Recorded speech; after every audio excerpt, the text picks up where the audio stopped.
Thanks for listening to Uncle Sam's Soccer Podcast, keeping you up to date with the latest in American soccer. And don't forget to subscribe.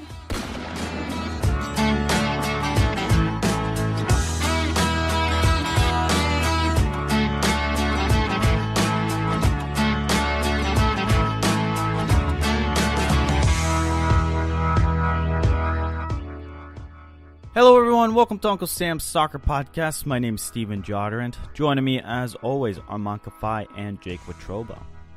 On today's episode, we speak with MLSsoccer.com analyst and friend of the show, Bobby Warshaw, on why MLS teams fail in CONCACAF Champions League.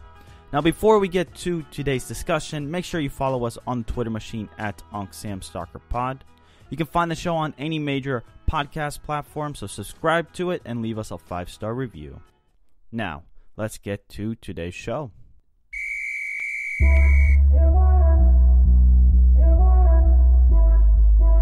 Alrighty, fellas, let's get straight into it. On the line with us from the show, MLSsoccer.com MLS analyst Bobby Warshaw. Bobby, how's it going? Did the hour forward hit you a little hard this morning?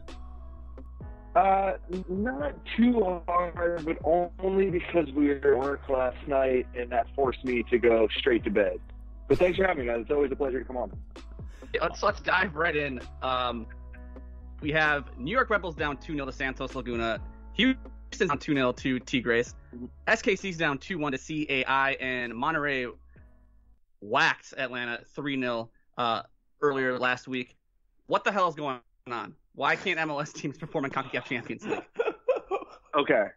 So I'll start off by saying I don't have a great answer, but I do think that there's some points that need to be made to frame the conversation properly, right? Because it's not just like MLS got waxed. It wasn't just like straight up these Liga MX teams smacked the MLS teams or Independiente from Panama outplayed SKC. So you start at Red Bulls, right? Red Bulls were the better team. If you watch that game over 90 minutes, Red Bulls, I don't want to say dominated the game because it's not like they absolutely crushed Santos Laguna, but they were the better team, right? They were the team that looked better drilled, that had the better game plan, that generally controlled the game, but Santos made two incredible plays.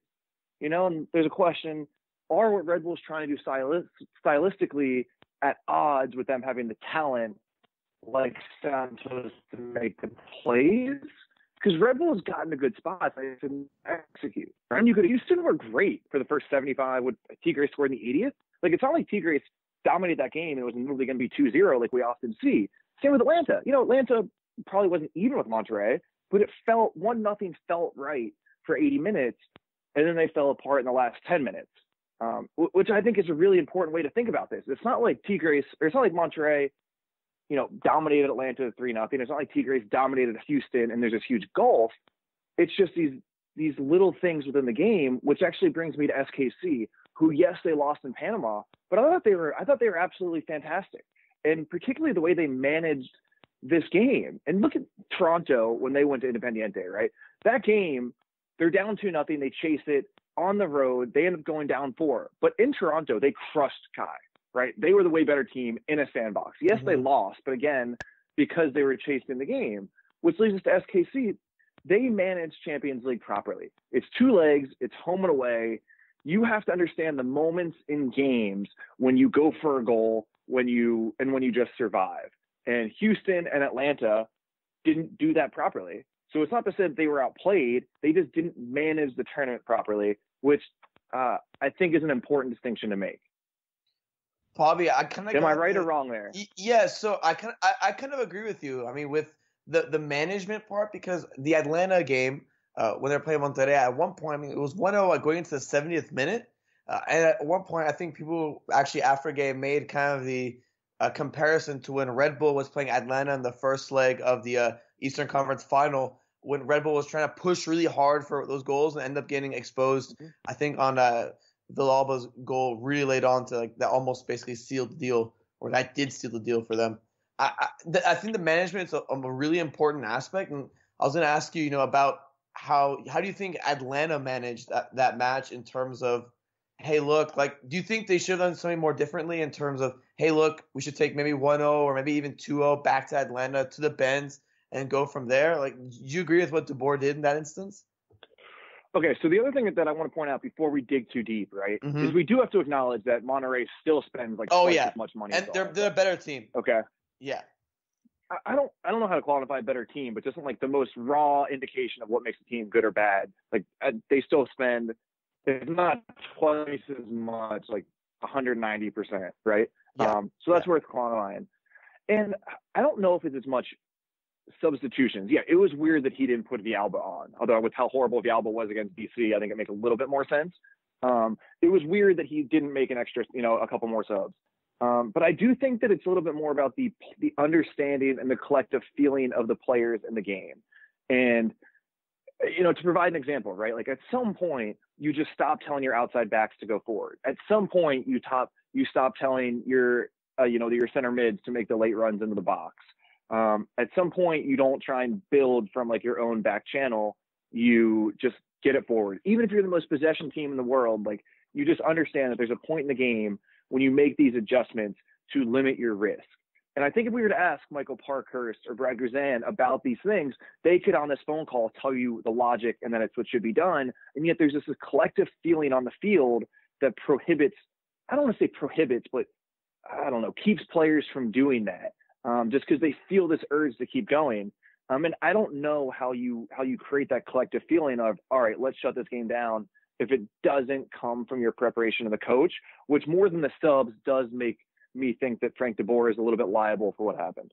Bobby, here's my problem is when you were, if you take just a soccer casual fan and you look at it and you look at the score lines, it's not good, but the record just since 2008-9, and I know CONCACAF have redone the format where it was the elimination of group play, so it starts out with the knockout stages, so this happened last year, but 29 out of 54 teams have made it to the quarterfinals, and then 9 out of 54 teams have made it to the semifinals, and that's excluding what happens, in the second legs of the quarterfinals, so we don't even know if another MLS team is going to make it. All of them are down on aggregate. I think the money's more on KC to come back and push into the semis, but overall, it's just not good. What is the fundamental thing that MLS can't get in their minds to push further? Is it just money spent? Is that the biggest issue?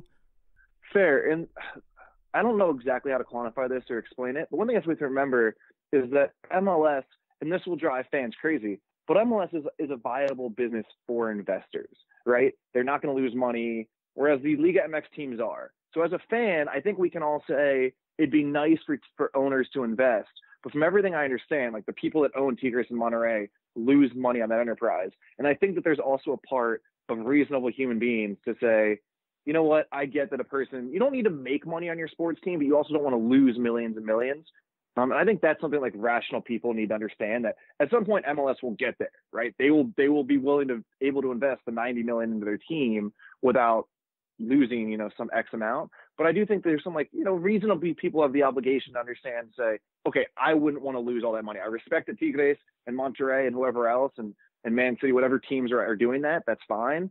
But we shouldn't blame people for not wanting to do that. And the last part is that one thing we learn every single year from CONCACAF Champions League is that the margins are tiny, right? Like the margins between Toronto and Independiente, Herediano and Atlanta.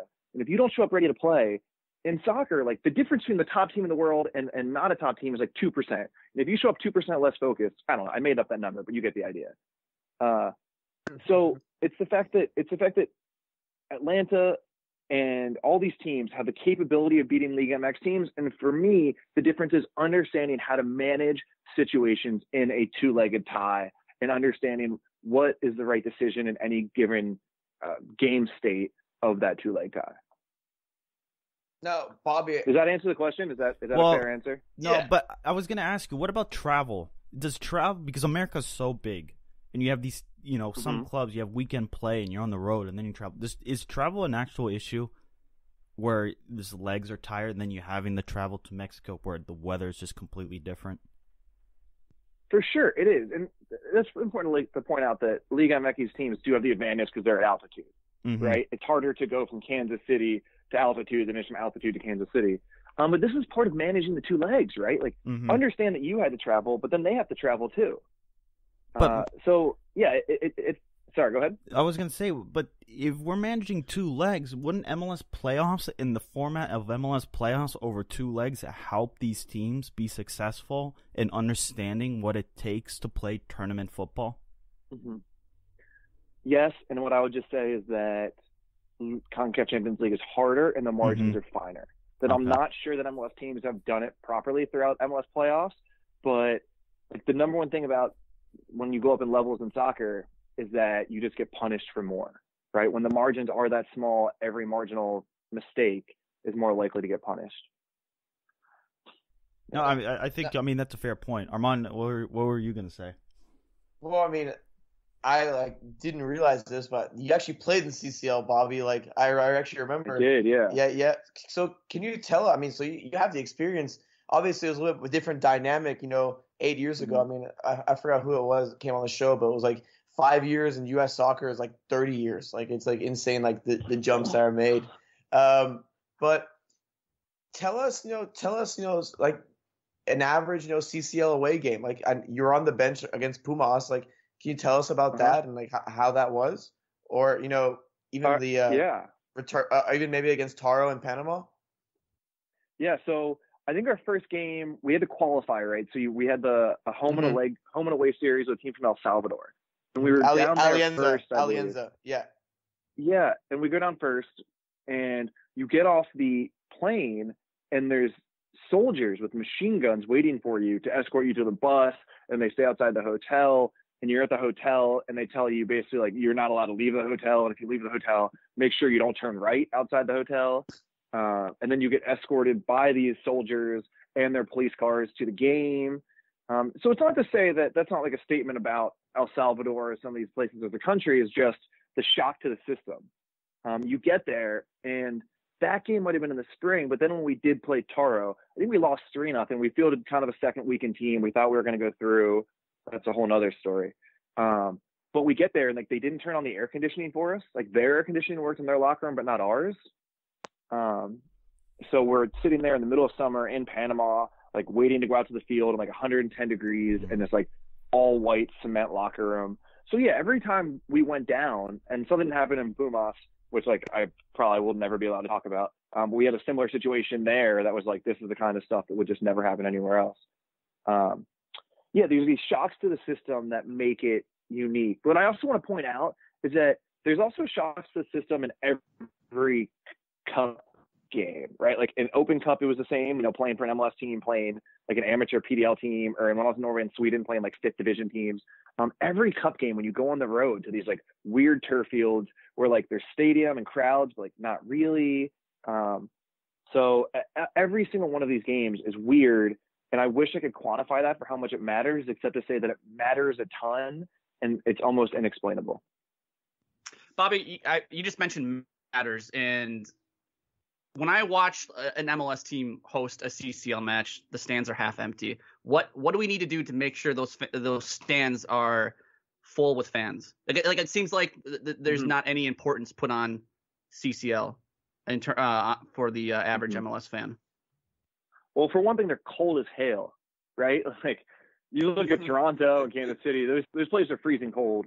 And it's just it's a truth throughout sports that outdoor stadiums and weather matter, right? Like people don't go to games in Miami when it's super hot. So that's one thing that's just, and two, it's more like those crowds are also much bigger. I mean, you remember what it was like in Dallas when I was like, we literally have 30 people to a Champions League game. When it wasn't Pumas or Tigres. And now there's, a couple thousand. So it's also important to acknowledge that, yeah, it's frustrating there's not more people, but it's also grown somewhat exponentially in 5 years. Does it bother the players that, the stadiums are half empty, even in MLS play? Yeah. I wouldn't say it bothers. Like, nothing really bothers players because they're just there to do their job and get paid. But it's definitely like, something feels off about this, if that makes sense. Jealousy that, you play for a club that, I'm not going to name any club names.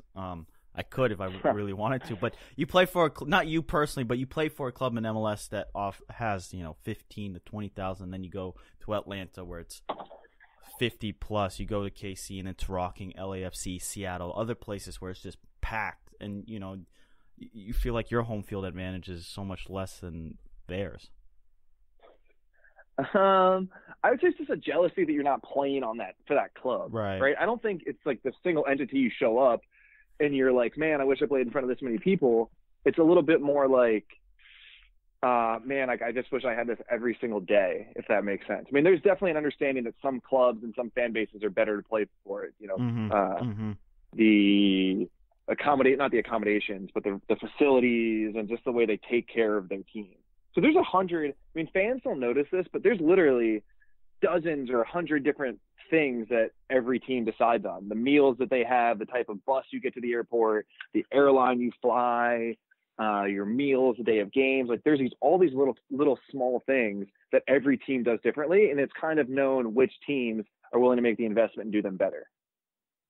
No, I absolutely agree. I mean, we'll hear like, you know, some stories, you know, oh, this is a facility, then this is this awesome brand new facility that was made, and then you'll like go look at another team's facility and be like, yikes, like I can't believe you guys are in the same league. Stuff kind of like that. I feel like I have that question all the time, or that discussion with some buddies all the time. Like, hey, how is this team in the same league as this team? It honestly blows my mind. But I wanted just your thoughts on the CCL being broadcasted on Yahoo Sports. I think it's actually like a really good deal. I mean, at first I was like, oh, it's on TV only in Spanish. They have an English rights partner, but it's really easy to maneuver between. And I think cord cutting is, you know, a huge part of future, as everyone's been saying. I don't know if Jake agrees with me on that one, but I think it's actually a pretty good deal. But I mean, what do you think of it? Yeah. It was. If it had been on the app, I don't understand why they didn't just run it. I don't know enough about Yahoo's app. It can't Chromecast from the app, right? Like you can't cast it. Yeah. You can, but why not just put it straight into the app? Like, why not just do that directly is what I didn't understand. I mean, there is a Yahoo app, so why would I have to Chromecast it through my phone? Right. Yeah, I liked it, man. It was free for everyone. It was relatively easy to access. I thought the quality was good. I thought that guy that like did the games by himself was good. I don't have any strong feelings on it, except that I'm glad it was free and easily accessible to anybody that wanted to watch. Well, Bobby, let's bring it back to just overall CONCACAF Champions League play. I mean, do you foresee an MLS team actually winning it? And I think it's a little bit funny that out of the 3 MLS teams that have made it to finals, it's 2 have been Canadian-based teams. So they actually represent Canada, and the lone U.S. team is RSL, and that was several years ago, where you could almost argue there was a whole different competition then. Yeah, so for sure, an MLS team is going to win it at some point. I'm in the camp that winning it is cool and fun, but not a magnanimous turning point. You know, I think it's more important that MLS teams chip away at like the semifinals regularly and making the finals regularly. I mean, here's the thing about finals, and especially if you watch Toronto. I mean, Toronto is the best example. Finals are just weird occurrences, right? It's like a single one-off. I'm also in the belief that, like, if you define any player, any team by championships won, you don't deserve to be in the conversation about sports. You know, like a single game or a single series has so much randomness that it shouldn't make big statements about anything. And it's more important to just consistently chip away near the top. You know, which MLS isn't really doing right now either, at least this year. It's not like this appears to be a step forward. But yeah, I'm in the camp that it'd be awesome if they won it, but it's not this big thing. And if you've been around MLS for the 24 years, there are a whole bunch of things where it's like, this is the turning point. This is such a big thing. And like never is. And it's just a truth about life that you have to chip away. Bobby, one last one here before we let you go here. My boy Steven a couple weeks ago said the Houston Dynamo were best set up to make the deepest run in the now you're putting CCL. Words in my mouth. You're putting words. Steven, I'm with you. Oh my God! Well, then I can't even. Then never mind. I'm with Bobby. Yeah, let's go. I'm gonna qualify, but let's finish off the statement. I was gonna tell you to tell him that he was preposterous for thinking that, but I guess you agree with him. So now that kind of ruined it for me. I mean, this is a really weird. I think everything around Major League Soccer right now has this like Atlanta asterisk. Where really the right answer, like truly logical, honest answer at almost any question is Atlanta or Joseph Martinez or PT, right? If you eliminate the desire to try and find, because if you make any prediction, you make any statement, you're taking liberties, right? And you have to be honest with yourself on which liberties of the glass half full, glass empty on any team or any player you're taking.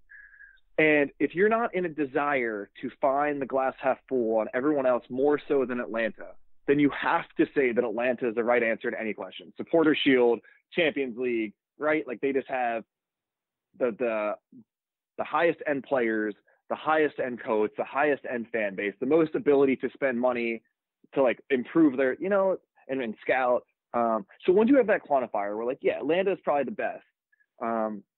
Houston is a really good answer to can MLS, like who is the most likely of the other teams, just because the way they're set up. You have those three guys, like if Elise, Manotas, and Kyoto show up, and to be fair, it's been a long ass time since they properly showed up, the three of them, and like put in a performance. I mean, you could argue back to the 2017 playoffs. But if those three show up and they stay tight defensively, like that's a team that could, like cause problems and beat anyone. So I'm perfectly okay with the fact that the Houston is the best suited outside of Atlanta. Well, I definitely agree. I thought they could be that plucky team that, doesn't necessarily flare, but they're going to hold tight at the back, and they're going to break, and they're going to score, and then they're going to be able to hold it through. But I know we said one last question, but out of the four remaining teams who are all down on the aggregate, who do you foresee actually making the comeback in the second leg? Sporting Kansas City. Yeah. And I'm going to make this without, I hope it doesn't take as disrespect to Independiente or disrespect to Herediano or these clubs that always surprise us in Champions League. But if you watched Atlanta smash Herediano, if you watched Toronto thoroughly outplay Independiente in a horrible field in Toronto, and who knows what that scoreline would have been in the first half if that field was better, like SKC is just a better team. They're coming back to play on a real soccer surface in front of their home crowd. I would be absolutely shocked if SKC didn't go through. And that's why I point out that their first round performance was exactly the way a Champions League series should be run, right? Like you don't need to win on that horrible turf at Independiente. You don't need to win after that travel, rotating your team. Like stay alive, understanding that you probably are at least 2 goals better than this team at home. So I would say in order, I don't know. Maybe there is no order after SKC. But maybe Houston is next. I don't know. I like Red Bulls a lot, but like, do they even have enough attackers to score 3 goals or 2 goals on a road game? I don't know. No hope for Atlanta? I don't know. What was the final score of Monterrey Tigres last night? Did anybody know? Were there a bunch of injuries? I want to say it was 1-0. It was 1-1. Sorry, 1-1. It was 1-1 at one point. Yeah, it was 1. It ended 1-1. Yeah. 1-1. And there weren't like 19 injuries in that game? I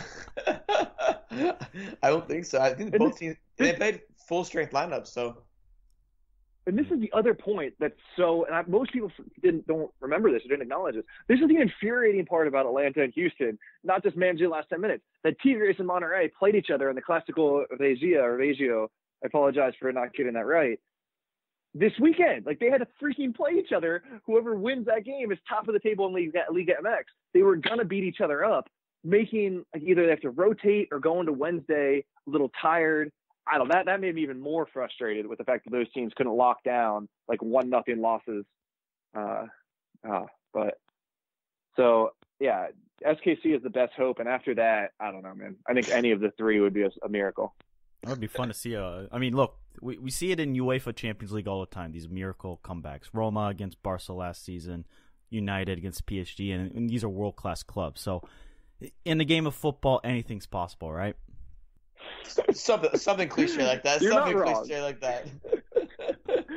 wrong. I'll give you that. Yeah, well, let's hope. We can hope at least. Yeah, it's not happening. Sorry, it's not. I don't think it's gonna happen. Well, Bobby, thank you for joining us today. We have our shameless plug. Go ahead and just plug away where you can find all your work, where you can see you talk about all your tactics for MLS. Plug away. Thanks, guys. The only thing I would say is that every Sunday we have the Matchday Central review show. That's kind of the new thing this year. It's a kind of a match of the day, weekend recap, a little bit of tactical analysis, a little bit of storylines, some touch of the touchscreen. So if you're looking for a total MLS recap, Sundays around 9, sometime between 9 and 10 on all MLS channels. Yeah, I watched that. I like that a lot. I think it's a really good product. I have to say, good luck Thank with that. you. But I really enjoyed We watching feel it. good about it. We've taken some. Yeah, thank you very much. We've taken our lumps along the way as we tried to improve over the last year, but we're getting there. Thanks for having me, guys.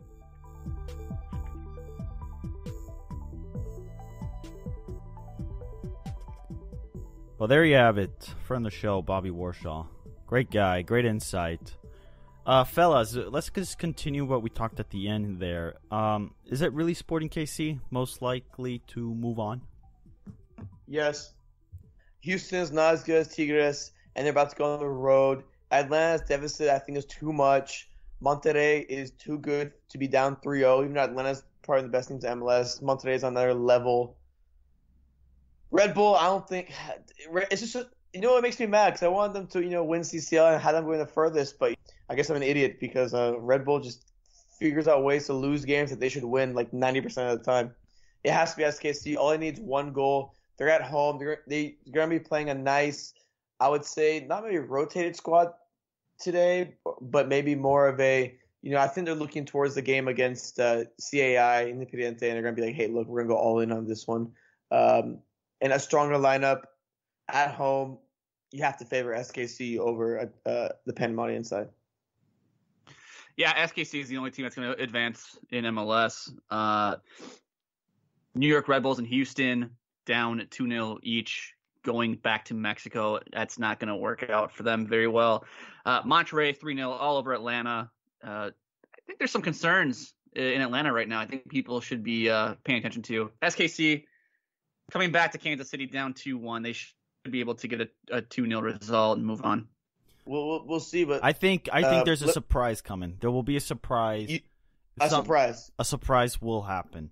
It could be. So here's Jake. Who's the surprise? You know what the surprise is? Houston wins 3-0. That's what Steve wants. Yeah, I mean that would be great. That'd be great for my take. But hey, maybe Sporting KC lose. I don't know. That could be a surprise. That's a hot take right there. I'm just saying there's a surprise. Either somebody comes back. Is it a surprise if Sporting KC move on? No. So you can't say that's a surprise. What would be a surprise if they lose? His surprise is Atlanta wins 4-0 behind a 4-goal performance from Pity Martinez. Yeah, that would be wonderful. That would be. I mean, crazy. would that be? I mean, maybe that wouldn't be a surprise. Maybe more a surprise would be like if they scored 4 goals and like 3 of them came from like Michael Parkhurst. That would be like, wow. Like, who cares who scores the goal? The result would be the surprise. It's who moves on. It's like Manchester United beating PSG. That was a surprise. Who cares who got the goals? I care. So, listeners, follow us on the Twitter machine at UncSamSoccerPod. If you haven't, go back and listen to the archives. We have interviews across a wide range of soccer topics, including USL, MLS, abroad. So go back and check that out. Follow us on Twitter at UncSamSoccerPod. Again, at Armakafai, at Jake Watroba, at Steven Joderand. And we'll be back tomorrow.